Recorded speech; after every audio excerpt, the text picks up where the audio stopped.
Okay, today in chemistry we're going to have a lesson over covalent bonding and molecular compounds. In this lesson we'll talk about how to draw correct Lewis structures and how to draw resonance structures, and then we'll compare ionic and molecular compounds once again. All right, so when two or more atoms bond covalently, we say a molecule is formed. So you're not going to use the word molecule unless they're sharing electrons. Most covalent bonds are formed between nonmetals or nonmetals and hydrogen. So we're talking about elements on this side of the table or hydrogen in these elements. Most will occur to have an octet of electrons or 8 electrons in their outer shell, but there are some exceptions, and we'll talk about the exceptions later in this lesson and then when we draw our molecules for molecular geometry. Okay, characteristics of molecular compounds as compared to ionic compounds. So this is kind of the opposite of a comparison we did on ionic compounds. So usually your molecular compounds will have low melting points and boiling points when you compare them to ionic, and that simply shows you that the bond that is in the covalent bond is not as strong as the ionic bond. Many of your molecular compounds will exist as gases or liquids at room temp. These characteristics occur because covalent bonds are not as strong as ionic bonds. Okay, so when we talk about molecular compounds, we draw their Lewis structure. So electron dots can be used to represent your molecules. So for hydrogen, if you'll remember on your table, you should have marked 7 elements that are diatomic. Hydrogen is one, then it starts at element 7, N, O, F, C, O, B, R, I, it kind of makes the number 7. So when they're by themselves, it's always like N2, O2, F2, Cl2, Br2, etc. So we're going to draw H2, and we're going to draw it on this sheet because I didn't leave enough room on the other one. Get a writing utensil here. Okay. So hydrogen, so we have H2, so hydrogen has 1 valence electron. We have 2 hydrogens, so here's another hydrogen. And now these 2 electrons are shared between the 2 hydrogens, so sometimes we will redraw that as hydrogen bonded to hydrogen. That is a shared pair of electrons, so that's called a single bond. Now remember, hydrogen has only a 1s energy level and sublevel, so it can only handle 2 electrons. Fluorine, on the other hand, so F2, fluorine is another one of the diatomics. So we have a fluorine. Fluorine has 7 valence electrons. 1, 2, 3, 4, 5, 6, 7. Here is another fluorine. 1, 2, 3, 4, 5, 6, 7. Now, when you redraw this, you can put that as a single bond. So you could do fluorine bonded to fluorine, and then put your other electrons around it. Okay, so let's check. Fluorine, this fluorine has access to 2, 4, 6, 8, and this fluorine has access to 2, 4, 6, 8. Okay, so fluorine has 1 shared pair or a single bond. So this is our single bond here in hydrogen, and this is our single bond here in fluorine. And then fluorine also has 3 pairs of electrons not shared, and these are called unshared pairs. So there's an unshared pair, unshared pair, unshared pair. Okay, so that simply means an unshared pair is a pair of electrons that is not involved in bonding and belongs exclusively to one atom. Now there's also something called structural formulas, and it indicates the kind, number, arrangement, and bonds, but does not show the shared pairs. So if we were doing the structural formula for fluorine, we would simply do this. I used to have you do it in your homework, and I've taken it out. So I'm just mentioning it right now, and you will not be doing any of the structural formulas in your homework. Okay, steps for writing Lewis dot. So you'll determine the type and number of atoms in the molecule using the formula given. So it's going to tell you exactly what we're going to be using. You'll write the electron dot notation for each type of the atom in the molecule. So I'm not going to do that. We're going to kind of skip a few of these steps. You'll determine the total number of valence electrons in the atom to be combined. You'll arrange the atoms to form a skeleton structure for the molecule. If carbon is present, it is a central atom. Otherwise, the least electronegative atom is central, except for hydrogen. Hydrogen can never be central because it would give it too many electrons. Then you'll connect the atoms by dashes. Now you may think, well, how am I going to remember who's the most electronegative? Oftentimes, the central atom would be the first atom in the formula. Once again, though, if hydrogen's the first atom in the formula, it cannot be central. You will subtract 2 electrons for each single bond that you used in step 4 from the total number of electrons calculated in step 3. You will divide this number by 2 to determine how many pairs of electrons are available for use. And then you will place these pairs of electrons, or pairs of dots around each atom, so that most atoms have 8 valence electrons and hydrogen has 2. You'll count the electrons in the structure to be sure that the number of valence electrons used equals number available. Now, make sure you go back and check. If there are too few pairs to give each atom 8 electrons, you will change single bonds between atoms to double or triple bonds by shifting unbonded pairs.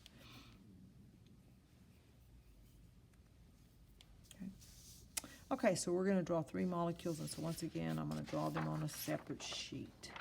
Find a clean sheet of paper here. Okay, so we're going to draw CH3I. So let's do it first. So I'm just going to do it the simplest way possible, okay? So the first thing I'm going to do is I'm going to write the number of valence electron above each element. So carbon, remember carbon is in 4A, so it's going to give you 4 valence electrons. Plus hydrogen is in 1A, so it's going to give you 1 valence electron, but you have 3 hydrogens, so 3 times 1 is 3. Plus iodine is in 7A, so it has 7 valence electrons, and so it's going to give you 7. Okay, so then you add them up. 7 plus 3 is 10, plus 4 is 14, so we have 14 electrons available. You need to do this bookkeeping on every problem so that you stay out of trouble. Okay, so carbon is present, so it's going to be your central. You're going to place your hydrogens around it. It does not matter the order. And then we're going to put an iodine. Okay, we're going to put a single bond between each, so we're going to put a bond, bond, bond, bond. That means you're sharing a pair of electrons. So each of these lines is equal to 2 electrons. So we've just used 2, 4, 6, 8. So minus 8 electrons used. So that leaves us 6 more electrons to place. Okay, so left over. Okay. Now, you cannot give hydrogen anymore. Hydrogen can only handle 2 electrons, and that's what this bond or this line represents. So these remaining 6 electrons, which are 3 pair, will be placed around iodine. Okay, after you've done that, go back and count to make sure you did not use more electrons than you had available. So we've used 2, 4, 6, 8, 10, 12, 14 available. Then check to make sure all the atoms have what they need. Hydrogen has 2, this hydrogen has 2, this hydrogen has 2, this iodine has 2, 4, 6, 8, and this carbon has 2, 4, 6, 8. So this molecule is drawn. Okay, so let's do NH3, which is ammonia. Okay, so once again, you put your number of valence electrons above. So remember, this family has 1, this family has 2, 3A has 3, 4, 5, 6, 7, 8. So put me on pause for a second and then come back and check your answers.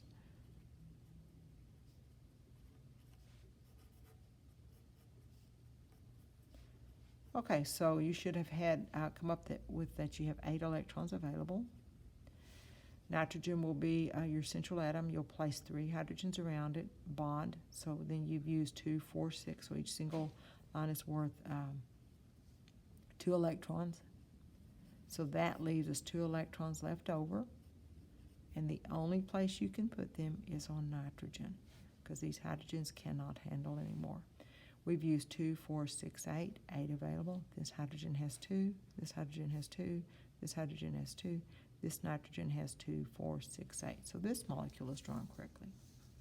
Okay, we're going to do H2S, so if you want to put me on pause and try it on your own and then join me.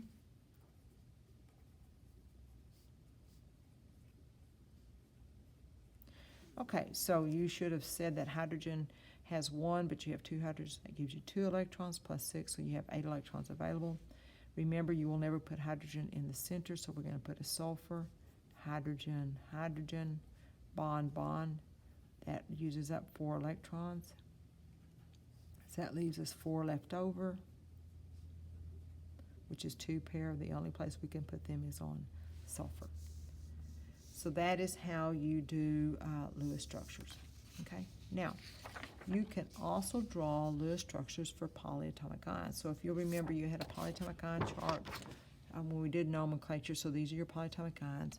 When you look at NO3, for instance, that nitrogen means these 3 oxygens are covalently bonded and 1 electron was added to this. So this charge is not oxygens, it's an extra electron that was brought in. So these guys are covalently bonded to each other. So a polyatomic ion is a charged group of covalently bonded atoms. To draw the Lewis structure earlier, you'll use the rules from just above, and then you take into account the charge. If it is negative, you will add 1 more electron for every negative charge. If it is positive, which your only positive one was ammonium, you would subtract 1 electron. Now this is important. When you're finished, you will place the polyatomic ion in brackets and put the number that you used on the outside. Okay, so you've got to do that, otherwise you've drawn the compound, you've drawn a different compound and you've drawn it incorrectly. So we're going to draw PO4 3 minus. So you're going to know it's a poly if it's got a charge. So PO4 3 minus. So phosphorus is in group 5A, so it gives you 5 electrons. Oxygen is in 6A, so it gives you 6, but you have 4 of them, so 6 times 4 is 24. Plus, we've added 3 more electrons. So that gives us a total of 32 electrons available, if I added up right. Okay, so we're going to put phosphorus in the center. We're going to put an oxygen, oxygen, oxygen, oxygen. Your formula will tell you exactly what's in it. Bond, bond, bond, bond. We just used 2, 4, 6, 8 electrons. So that leaves us 24 electrons left over, which is 12 pair. So 1 pair, 2 pair, 3, 4, 5, 6, 7, 8, 9, 10, 11, 12. So count to make sure you didn't use any more electrons than available. 2, 4, 6, 8, 10, 12, 14, 16, 18, 20, 22, 24, 26, 28, 30, 32 available. This oxygen has 8, 8, 8, 8, and this phosphorus has 8. So this molecule, this polyatomic ion, is drawn correctly. So we will put it in brackets, and we will put our charge on the outside. So that means we added 3 electrons to the mix. If you don't do that, once again, so if you don't put that in brackets and you leave it out, that means you drew phosphorus tetraoxide and you drew it wrong. Okay?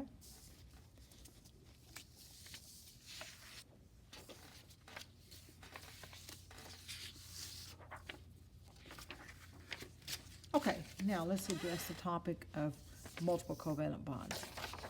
So multiple covalent bonds simply means that you can have double or triple bonds. So atoms of some elements, especially carbon, nitrogen, and oxygen, can form more than 1 pair of electrons. If they have a double bond, it's a covalent bond produced by the sharing of 2 pair of electrons between 2 atoms. All 4 electrons in the double bond belong to both atoms. And then you can also have triple bonds. These are covalent bonds produced by the sharing of 3 pair of electrons between 2 atoms.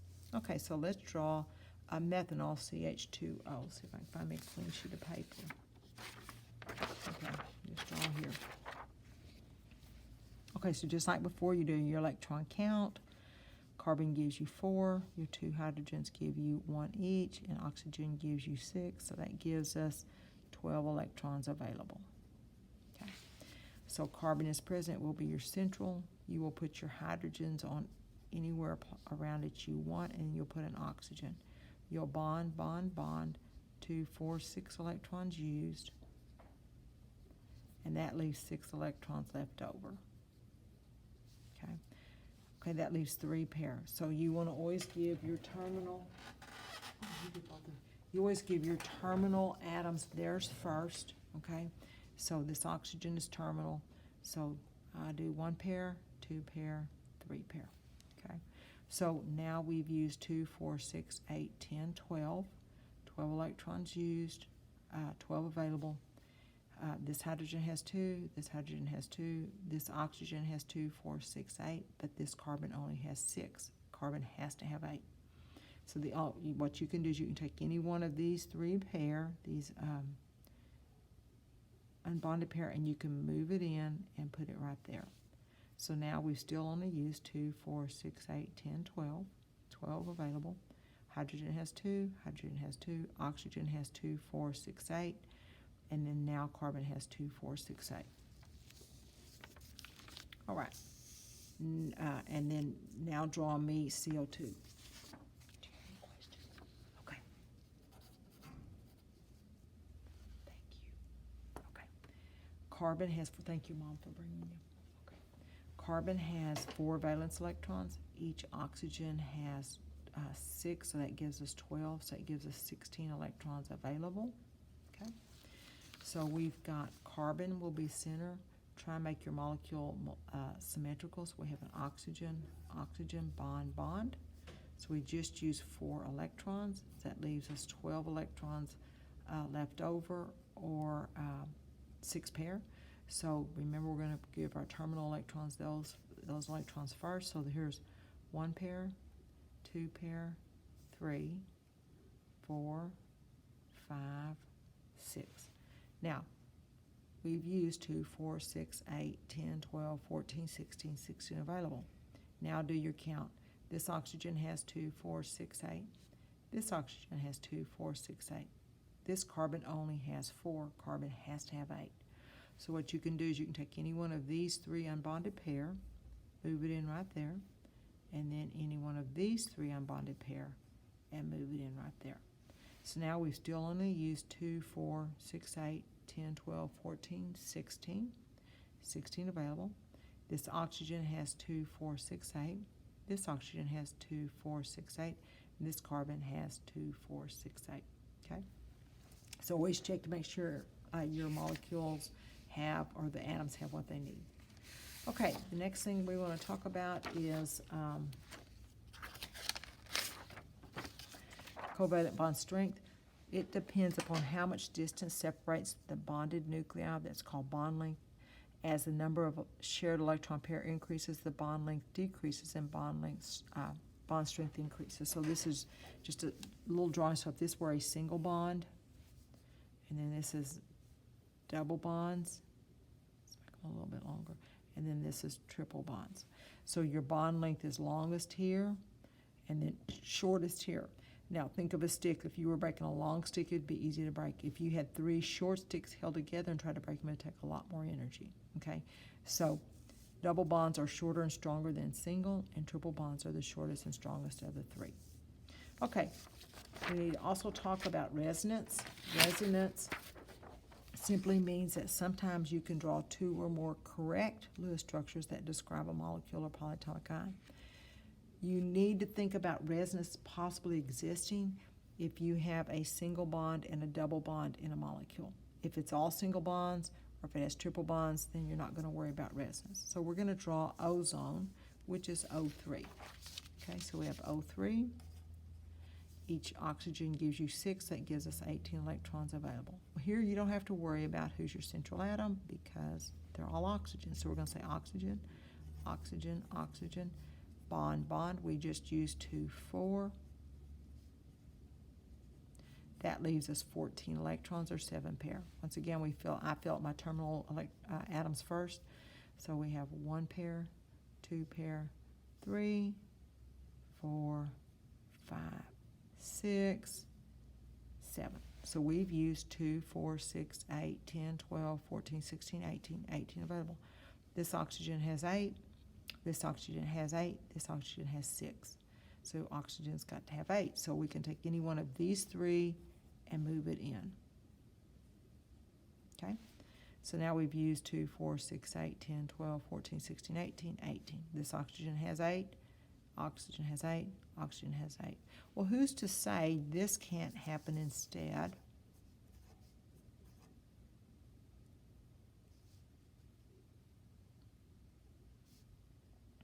one of these unbonded pair on this side, okay? So what happens is this molecule will resonate back and forth between these two structures. So the double bond placement will change between the first and second and the second and third. Now, sometimes you can draw 3 resonance structures, and I guess maybe 4 for some molecules or polys, but if it has 3 resonance structures, you need to draw all 3. If it has 2, you need to draw 2. Once again, you're going to think about the possibility of resonance structures if you have single and double bonds in your drawing. Okay, a couple more things to talk about, and then you will work on set 3. So exceptions to the octet rule. So I've already told you that some atoms like hydrogen, helium, etc. are good with fewer electrons. Well, you can also have an uneven number of electrons. So if nitrogen is your central atom, nitrogen has 5 electrons, so you're going to have an uneven number of electrons. So for instance, if we did NO, so NO, 5 and 6 is 11, so you already know you're going to have an uneven number. So you have nitrogen, oxygen, we just used 2, that leaves us 9, which is 4 pair, 1, 2, 3, 1 pair, 2 pair, 3 pair, 4 pair, and then we have 1 more electron. Okay, so we go 2, 4, 6, 8, 10, 11, and so even if we move these in and make triple bonds here, you're going to have an uneven pair, okay, or an uneven number of electrons on nitrogen. So if nitrogen is your central atom, then you might have an uneven number of electrons, and we'd call that a free radical. You can have atoms that have fewer than 8 electrons around them. Obviously, hydrogen bonded to hydrogen is only going to be 2. Beryllium only has 2 valence electrons. So when it bonds, if it has people bonded on either side, it's going to be good with 4, as is magnesium, depending on who you put it with, and then boron and aluminum. And then you have something called an expanded octet, and so when we do molecular geometry, we'll be drawing some expanded octet molecules. That simply means the central atom will have more than 8 electrons around it. This can occur when elements are from period, I think that should really be period 3 or higher, okay? Because you got to have a 3D sublevel. Okay, comparison of ionic and molecular or covalent compounds. So now we're going to compare both of them at one time. So many properties of compounds, such as melting point, boiling point, and hardness, depend upon how strongly the basic units are attracted to each other. So bond strength, ionic bonds or ionic compounds, the electrostatic attraction between the positive and negatives make the bond strength very high. Molecular compounds are not as high. Since ionic compounds have very strong bonds, it's going to take more energy to break those bonds to melt them, so they have high melting points. Molecular compounds, as compared to ionic, would be lower. The same for boiling points. Boiling point of ionic compound is higher. It takes a lot more energy to break those bonds to release them from a liquid into a vapor, and molecular compounds is lower. Physical state. Most of your ionic compounds are solid at room temp. Your molecular compounds, many are gases. Obviously, not all of them are gases because table sugar is molecular and it is a solid. Ionic compounds do not vaporize at room temp because the positive and negatives are held tightly together, and many molecular compounds can. Okay, so I'm going to cover part of this up. Okay, let's talk about electroconductivity. If for an ionic compound, if you dissolve an ionic compound in water, many of them will dissolve and they will separate into positive and negative charges, and so they will conduct electricity. If you can get it hot enough and you can actually melt that ionic compound, so we call that the molten state, it will also conduct electricity. However, in the solid state, so in the crystalline state, ionic compounds will not conduct electricity. Your molecular compounds will dissolve in water, but they do not separate into positive and negative charges, so they are not good conductors. Okay, our last topic for this session is called metallic bonding. So we've talked about how if you have a metal and a nonmetal, you'll get an ionic compound. If you have 2 or more nonmetals, you'll get a covalent compound. And so sometimes students will go, well, what happens if you have 2 metals get together? You're not going to have 2 metals bond. But what you can do is you can have these elements here that have D sublevels like iron or copper or nickel or silver, they can have what we call metallic bonding. So metallic bonding occurs between atoms of a metal and the sea of electrons that surround them. And these atoms will have S and D sublevels that are not filled, so you have an overlapping of the orbitals where the electrons can roam, creating a sea of electrons. Because these electrons are moving, that allows these metals to be malleable, meaning you can hammer them into sheets, and ductile, meaning you can draw them into wires, and they're very good conductors of electricity. All right, so that is it for this section, and so now you can do your bonding set 3. Thank you.